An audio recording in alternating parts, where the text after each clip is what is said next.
President Yoweri Museveni agambye nti wakwongera okuteekesera kutumbula amakolero kijja kwongera okutumbula ebyenfuna by'eggwanga lino n'okutonderawo bannansi emirimu. Abadde ayogera eri bannakibiina kya NRM abavudde mu bitundu by'ekigezi mu disitulikiti nga Rubanda, Rukiga, Kisoro, Ibanda ne Kabale bakuŋŋaanidde ku kisaawe kya Kabale Municipality. Museveni n'ategeeza nti Uganda bw'etuuse yeetaaga okugaziya obutale obw'ebintu ebikolebwa okwetoloola amawanga Africa, n'asuubiza nti kino kyakutuukirira singa amakolero gongera okugaziyizibwa. Mugambe emirimo y'abaana mu Kabale, abaana tubene emirimo neza kwija aboka yatandikye kwija handi kwija kuboleka TV mande muje kubana mureba abana bakora mu factories nkajinja nkamukono nkanamamve nkakapeka hatu mwene murra mwene nimushaba industrial park abokuba atabantu basimukire bamanye ngwemero mwe mingi eri mu factories eri mu mahoteli. Mu lukuŋŋaana olwo Henry Musaasizi ssentebe wa NRM mu disitulikiti y'e Rubanda ku lwa banne aba disitulikiti endala ezibaddewo agambye nti ebifo omuli Gahinga National Park, Bwindi Impenetrable bikyabulamu okulaakulanya ennyo n'okuliira abantu bonna abalina ebyapa mu ntobazi entobazi ezo bazaabulire. Mu ngeri emu Musaasizi asabye gavumenti ebateerewo ekyuma ekisobola okusaanuusa ebyuma, kino kijja kendeeza ku bbala ly'emirimu mu bbendobende lya Kigezi.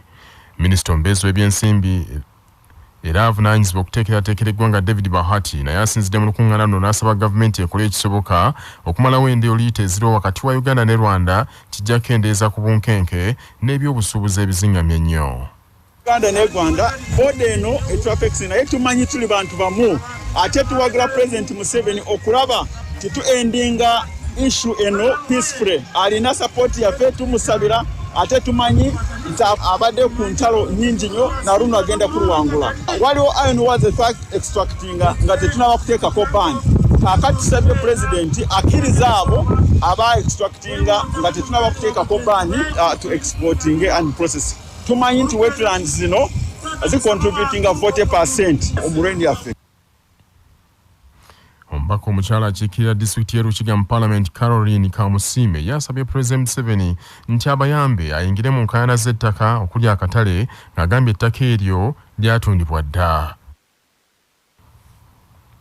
Ate akwatidde ekibiina kya FDC bendera ku kifo ky'obwa President Engineer Patrick Amuriat Oboy asuubiza abantu b'e Karamoja okubawa enkulaakulana eya nnamaddala amangu ddala nga yakatuuka mu bukulembeze bw'eggwanga lino omwaka ogujja. Amuriat Oboy yagaana okwambala engatto mu bigere era atuuseeko mu disitulikiti essatu okuli Nakapiripit, Nabiratu ne Amudal. Amuriat Oboy ng'ayogerako eri abantu b'e Karamoja abasuubiza nti nga yakatuuka mu bukulembeze wakwongera okunyweza ebyokwerinda mu kitundu kino, okubunyisa amazzi amayonjo gayambeko eri abalunzi, okwongera enkolagana wakati wa Teso ne Karamoja n'okuzimba factory ya sementi egenda okuteekebwamu abaana b'eno okukendeeza ku bbula ly'emirimu. Amuriat agambye nti Karamoja kitundu kya byankulaakulana naye gavumenti ekulembera Mwami Museveni ekikoze kagendeeyo okubassa obwavu basigale nga bakyamufukaamirira. He has caused poverty among the Karamojong, ignoring development of Karamoja. All the ministers who have been in charge of Karamoja have never been Karamojong. They are coming from elsewhere. Poliisi yote kubye tear gas mu Amuriat Oboy wabula esoose kumutangira kuyingira disitulikiti ya Nakapiripit oluvannyuma Epondo sinayogerako eri abantu be. Amangu ddala nga yakamaliriza okwogerako eri abantu be mu disitulikiti ya Nakapiripit ayolekedde disitulikiti ya Amudat wabula enatuuse ng'obudde bugendedde era poliisi emunnyodde ng'ebigambo bye tebinnaggwaayo. Amuriat Oboy olunaku olw'enkya akwolekera disitulikiti ya Abe na Park ne district ya Moroto. Omukulembeze w'ekibiina kya National Unity Platform era kikwatidde bwendera ku bwa President Robert Kyagulanyi Ssentamu asinzidde ekitugu mu Wakyoli n'ategeeza abeeyo nti ekyokulwanyisa eky'amaanyi ekisinga bwe bwongo. The most powerful weapon is the mind of the oppressed, and if you can free your mind.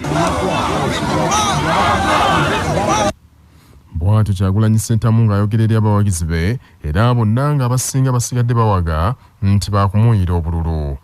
Ate ye yeesimbyewo ku bwa Namunigina John Katumba asiibye mukono wano mu Kyaggwe ng'anoonya akalulu n'asuubiza abeeyo okubaddiza ettaka lyabwe eribanyagirwako entakera. Kubanga sinze nawadde ebyo nga bikyali bityo Minisita by'ensimbi era avunaanyizibwa kuteekerateekera eggwanga nga ye mubaka wa paalamenti akiikirira ekitundu ky'Ebuyanja mu disitulikiti y'e Kibaale ayanukudde bannayuganda abakimuteekako nti yagulirira munne John Kyalimpa bwe baali batuuka ku kifo kyo mbaka wa paalamenti w'ekitundu ekyo n'asaba ebibuuzo bye bamubuuza byonna babibuuze Pulezidenti Museveni kubanga ye wa Kyalimpa omulimu. Sabbiiti eno Minisita Kasaija abadde Kanayo Kyani olwa bannayuganda okumukyomera nti yakutudde ddiiru n'oyo Kyalimpa gwe yawadde bwe babadde batunka ku kifo ekyo n'amuwa ekifo ky'omumyuka wa ssenkulu w'ekitongole ekivunaanyizibwa ku bamusigansimbi ki Uganda Investment Authority amulekere ekifo ky'obubaka. Bannayuganda abawerako nga kwe kuli bannabyabufuzi abali ku ludda oluvuganya gavumenti ne bannamateeka ekikolwa ekyo baakitabusenga obuli bw'enguzi bwennyini n'okugulirira okw'ekika ekyawaggulu.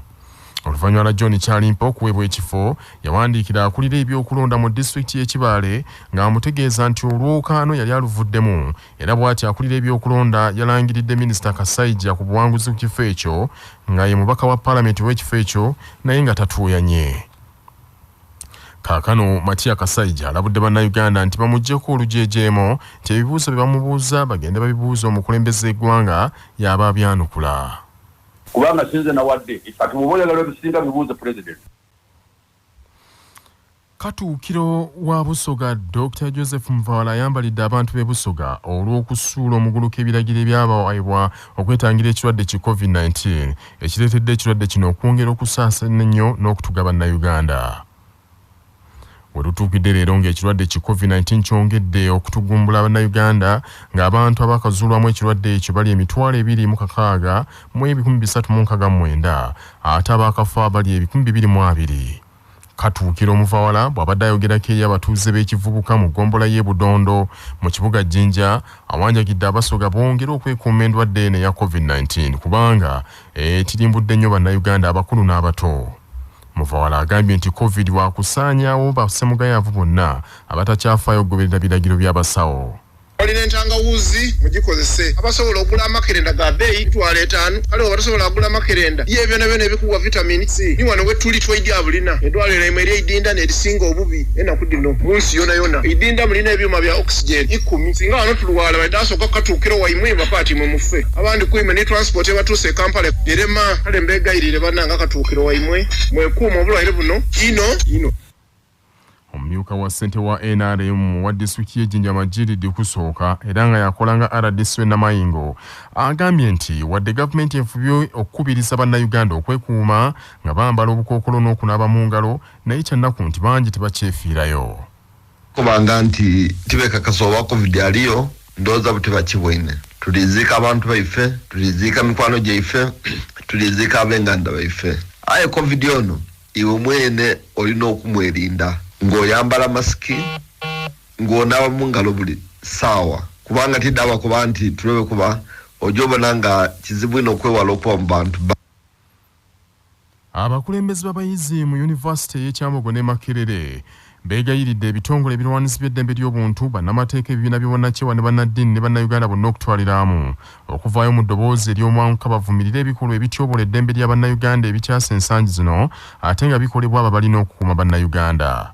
Abayizi bagamba nti bannayo bangi bafudde ate abalala banyiga biwundu olw'ebikolwa ebibatuusibwako abakuumaddembe mu ngeri etategerekeka bulungi kye bagambye nti kyeraliikiriza nnyo ku mbeera ezzeewo mu Uganda. Bino abayizi babyogeredde mu lukuŋŋaana lwa bannamawulire batuuzizza Kamwokya mu Kampala babadde batongoza kampeyini gye batuumye obwenkanya kati mwe bagenda okuyita okuvumirira ebikolwa ebitwebola eddembe ly'obuntu.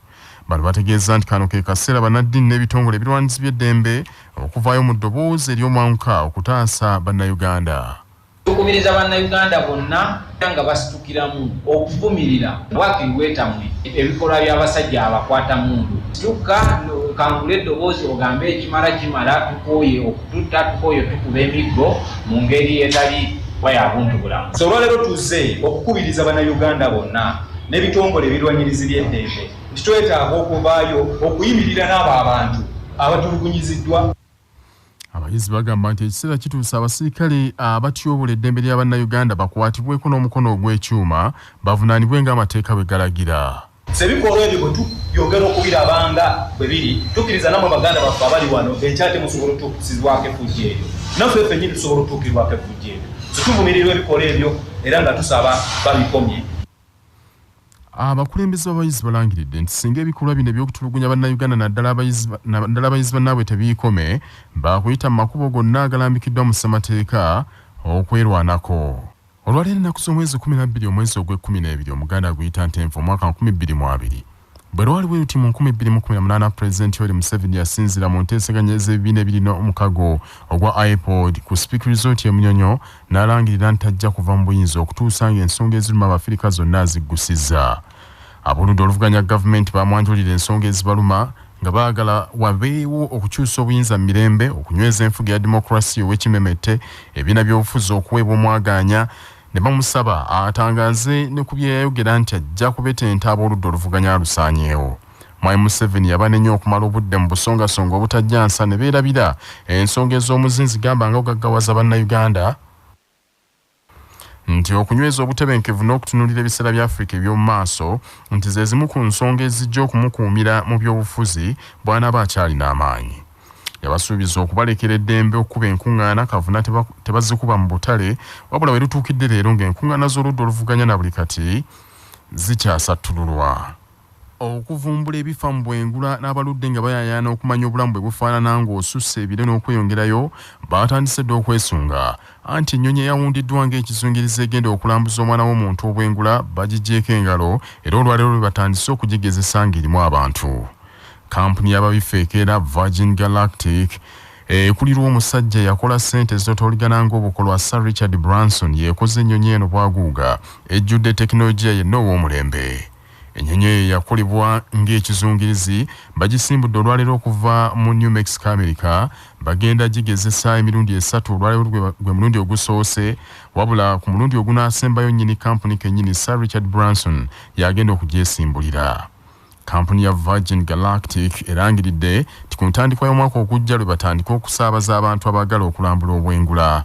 We twogerera abantu abaakolamu ku ssente ng'enjogera bw'eri ensangi zino abasoba mu lukaaga olulamba baamala dda okwekwata ebifo era mu abo olukaaga mulimu ab'amannya ng'omuyimbi musaayi muto Justin Bieber gattako omuzannyi wa firimu nakinku Leonardo DiCaprio. Bayinjiniya ba kampuni eno kibatwalidde ebbanga ddene okutuuka we batuuse ng'ekirooto kino kibatwalidde emyaka 16 okukituukiriza. Mu 2014 kampuni yakubwa ekkonde eddene ekyombo kyabwe kye basooka okugezesa tekyamalako olugendo kyayabikira mu kkubo ne kisaanawo okuva olwo babadde ku ddimu ery'okuzibikira emiwaatwa gyonna n'okwongereza ku tekinologiya waabwe.